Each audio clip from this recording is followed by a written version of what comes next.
The first update we have today is on Giudice's claims regarding her father's recent celebrity boxing match. So this illuminates the aftermath of that pay-per-view boxing event, the Battle of the Italian Stallions. It featured Joe Giudice going up against Antonio Sabato Jr. down in Mexico, and Sabato ended up winning the fight. Now, Gia actually traveled to Mexico specifically to be there for her dad. She even pushed back another trip just so she could be ringside, especially since Joe was traveling by himself. But afterwards, speaking on her podcast, Casual Chaos with Giudice, she came out saying the match was, quote, completely rigged for Antonio Sabato Jr. She pointed to a few things, like how Sabato got to train in LA for 3 whole months before the fight. Joe, on the other hand, couldn't train in the US at all because, well, he's not allowed in the country. Big difference, right? And yeah, she did acknowledge, look, neither of these guys are pro fighters, but she kind of suggested Sabato might have just needed the win a bit more. Despite the loss and all this talk about it being rigged, Gia made it super clear how proud she is of her dad. She really admires his stamina and how athletic he still is at 55, saying he's competing like someone much younger, like in their 20s or 30s.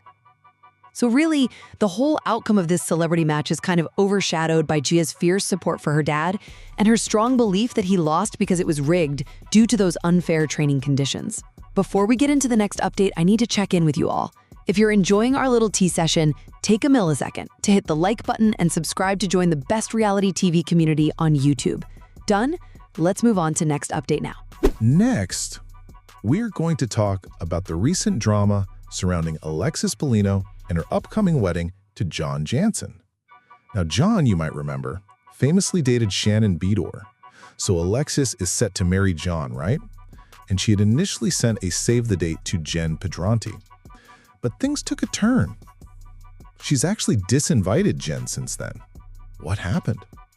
Well, pretty soon after those save the dates went out, Alexis had to have unexpected emergency surgery.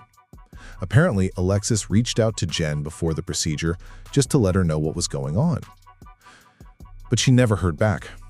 No response, no check-in from Jenn during that whole tough time. Because of this, this perceived lack of support, Alexis kind of reevaluated things. She wants the wedding to be intimate anyway, so she made the difficult call to leave Jenn off the guest list. Alexis actually texted Jenn about it, explaining she felt a shift, some distance between them, and said maybe it wasn't the right time for Jenn to attend.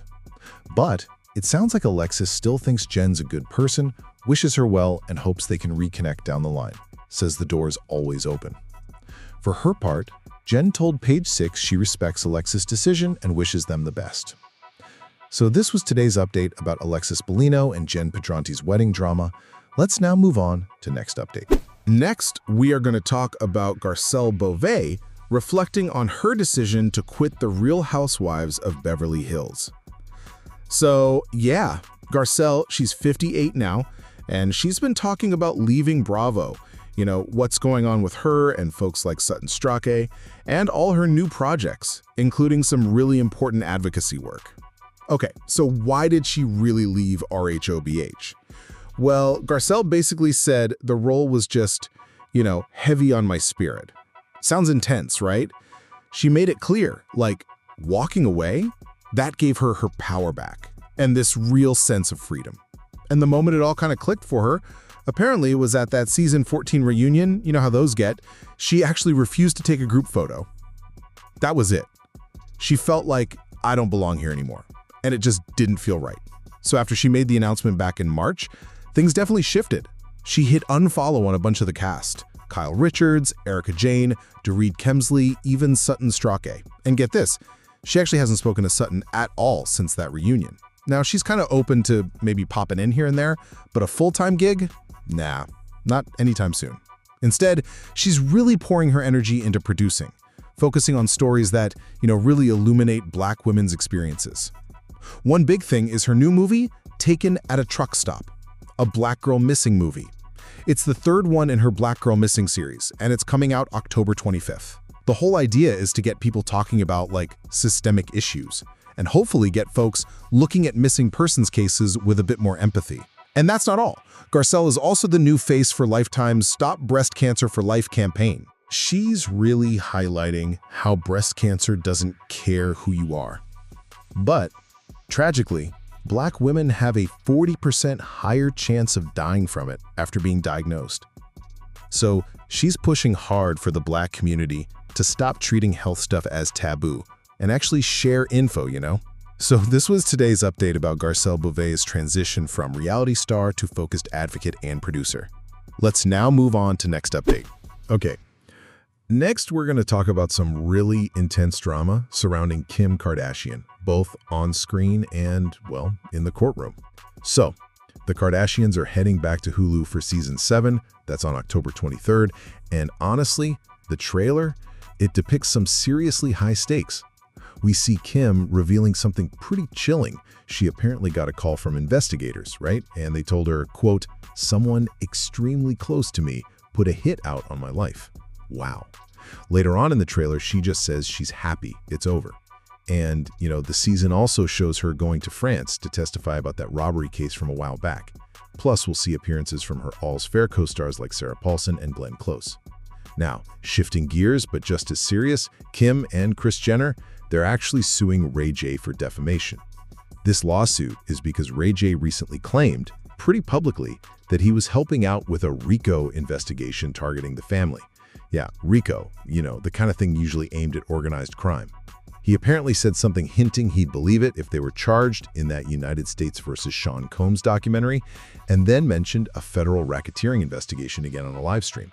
The suit argues he's basically been harassing them for ages, like over 20 years. Just can't accept that his fleeting relationship with Kim ended way back then.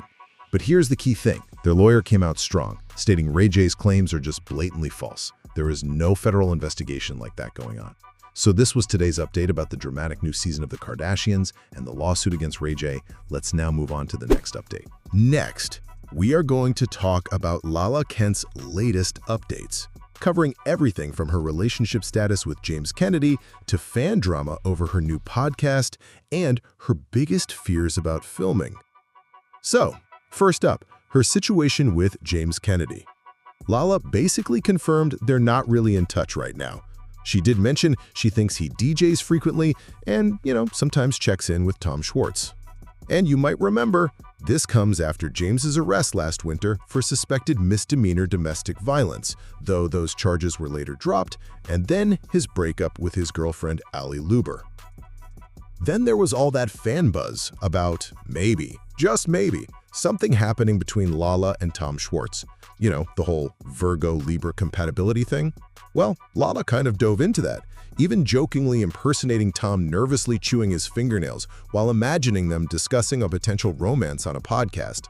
So, yeah, doesn't sound like that's happening. Okay, shifting gears a bit, Lala opened up about her biggest fear with filming the new season of The Valley. And guess what it is? It's the audience. Yeah, she knows she's a polarizing figure, someone people either really love or just cannot stand. And this anxiety kind of ties into the recent backlash she got, right? When she ended her Give Them Lala podcast and launched the new one, Untraditionally Lala. Apparently, she received rage DMs from fans who were worried she was gonna abort mission on her brother and co-host Easton Birmingham because he wasn't on the first couple of episodes. But Lala set the record straight. Easton is definitely still involved and is actually excited for the, quote, restructure. He clarified that this new format lets Lala have deeper conversations and really dip into those parts of Lala that we never get to talk about, pointing to her recent chat with Amber Childers as an example. So this was today's update about Lala Kent's status with James Kennedy and her new professional endeavors. Let's now move on to next update. Next, we are going to talk about Stassi Schroeder's recent revelation regarding an awkward encounter with her husband's actor friend, Shane West. Okay, so Stassi, you know, from Vanderpump Rules, she shared this story recently during a game of Marry, Fuck, Kill. Actually, it happened years ago, back when she was in her early 20s in Los Angeles. So the story goes like this. Stassi and her friends met Shane West, yeah, the actor, who's also friends with Stassi's husband, Beau Clark.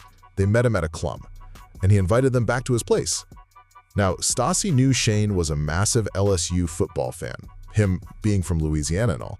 So what does she and her friends do? Get this. They secretly went into his bedroom. Not to steal anything, but they literally searched through his stuff to find his LSU merchandise. just so they could take photos of it for social media. Wild, right?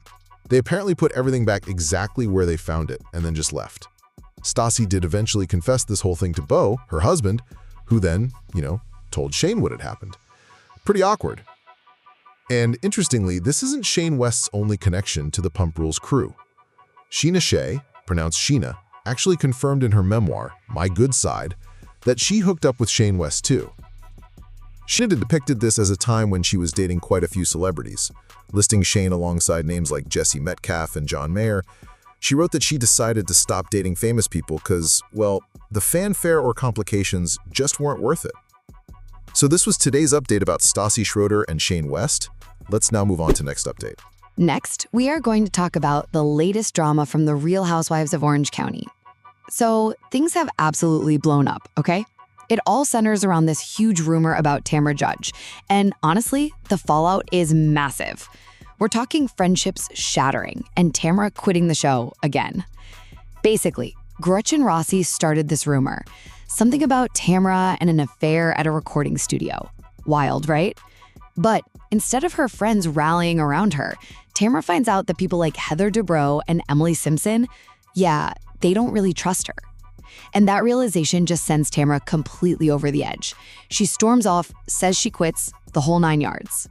But then, right after quitting, Tamra turns around and invites everyone except Gretchen to her spring fling party. Classic Tamra move, maybe? She tells her husband Eddie what's going on and even points out that Jenn Pedranti just followed the alleged affair guy on Instagram. Tamra calls it messy and Jenn later kind of admits she was just being nosy, hoping for gossip. Meanwhile, Heather's got her own drama. She and Shannon Bador are doing kintsugi, fixing broken pottery. Super symbolic. Shannon tells Heather the other ladies were totally making fun of her new comedy and improv thing. Heather's hurt, obviously, and even confronts Gina Kirchenheiter, who basically says she didn't know Heather was actually trying to be funny because, well, she never found her funny. Ouch. So at Tamra's party, it all comes to a head. Emily stirs the pot, telling Tamra flat out that she and others don't trust her.